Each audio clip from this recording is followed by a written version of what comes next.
My name's Seth Bergh. I am the co-founder of The Drawing Room here in Atlanta. Amazing. Could you tell us what Sherwin-Williams color palette you used for this space?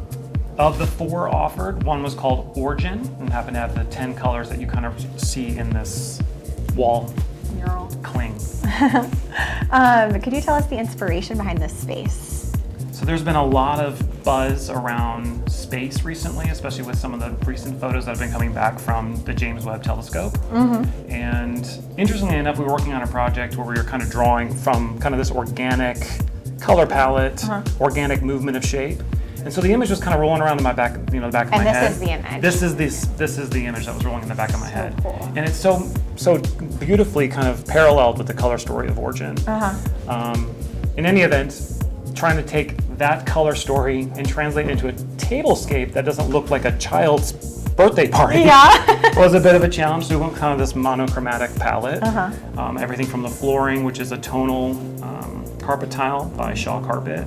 And then we kind of brought it back up into this all terracotta story. So amazing. Inspiration is definitely around space and kind of this renewed spirit around space exploration.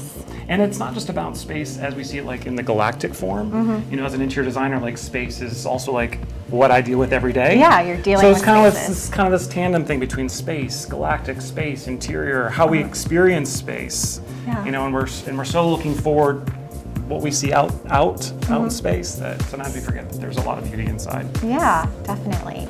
Could you tell us about some of the vendors that you used for this space? So some of the big things that the drawing room is known for is our use of vintage accessories.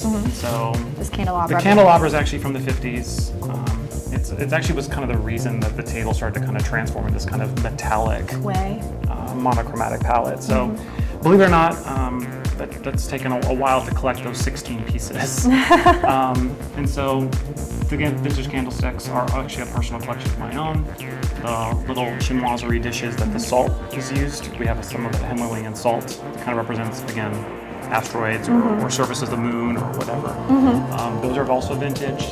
The stemware is all vintage from a vendor that we use out of the West Side called West Side Modern. The dinnerware is all from East Fork Pottery, which is actually an Asheville-based company. I've heard of it before. They actually have a West Side location. Okay, maybe that's why I've heard of it. Potteries for sale there. The Raku pottery is a vintage piece from the drawing room.